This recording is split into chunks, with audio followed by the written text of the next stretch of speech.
Alright, I'm ready to jump into this, start talking about the X series. But before I jump into the X series, I need to talk about Mega Man for a second before we get into that. And spoiler alert for what spoilers there are, considering Mega Man doesn't have much of a story, but I'm about to go over that. So if you don't want any spoilers for the games, then you might want to stop here. Let's get to it. The Mega Man games are really about the brilliant robotics engineer, Dr. Thomas Light. He originally created 9 robots, one being a prototype, one being a lab assistant, one being a housekeeper, and then the other 6 are general robot masters. His lab assistant, Dr. Wily, ended up becoming jealous and stole the 6 robot masters, which ended up becoming the first 6 bosses in the original Mega Man game. His lab assistant, Rock, volunteered to go defeat Dr. Wily and the 6 robot masters for Dr. Light, who ended up becoming Rockman in Japan and Mega Man here in America. This set up the basic story for the original Mega Man series. After the first game, however, Dr. Wily would create all his own robot masters, with every single game from here on out having 8 rather than the original game that had 6. Near the end of his life, Dr. Light ended up creating a robot that had completely free will and had free thought and actions to do what he wanted, which he ended up naming X, which is Mega Man X in the X series. His name was X, meant to represent a variable or limitless potential.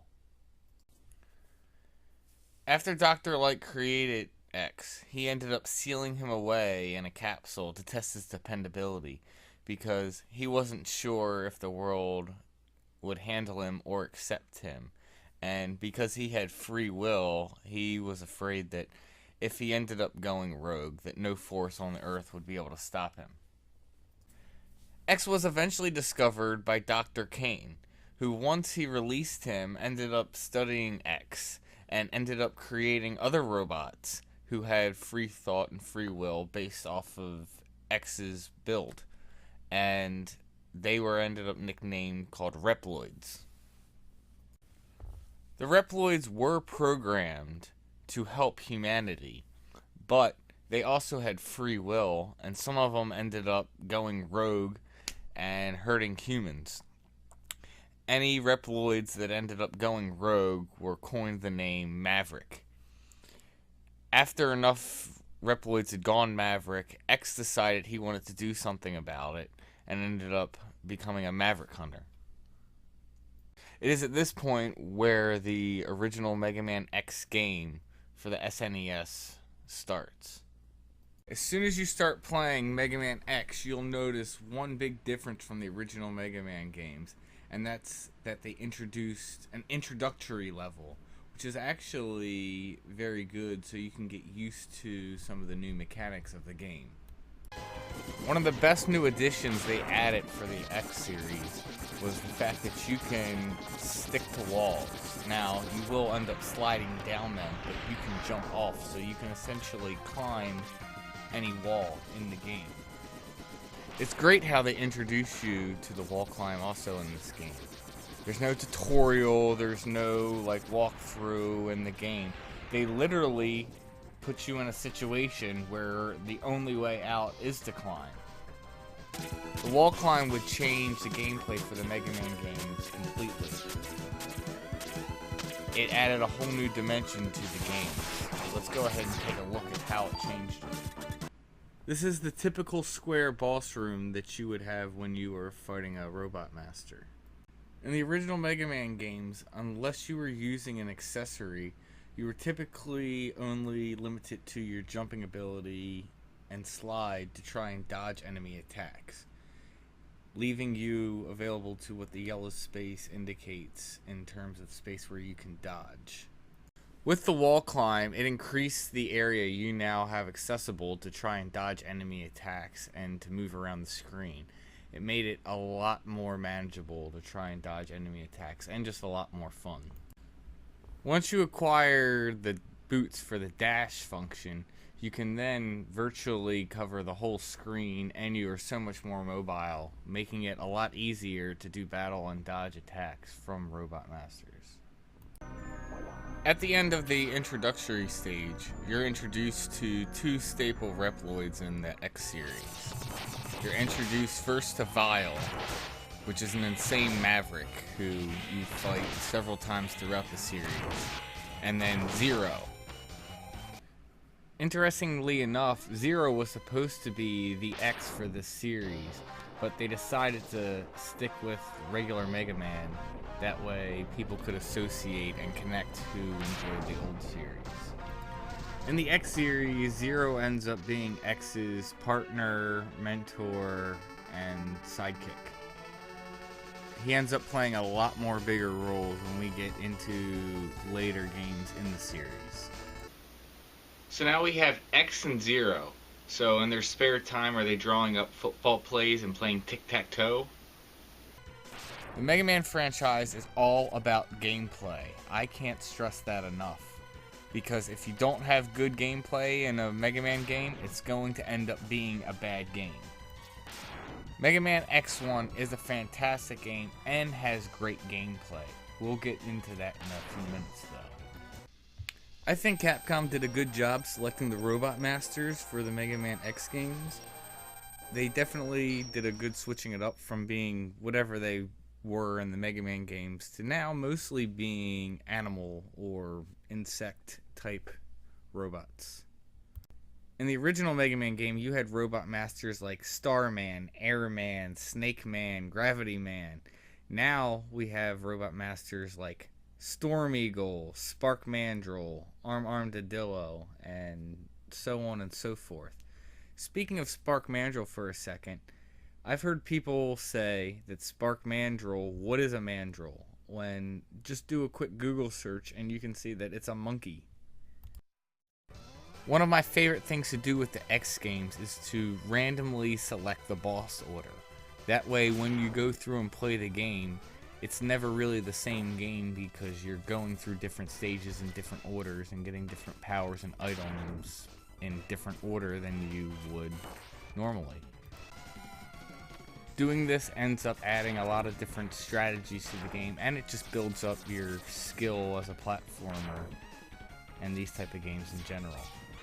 I think it's more fun, and it just adds more depth to the games that's already there.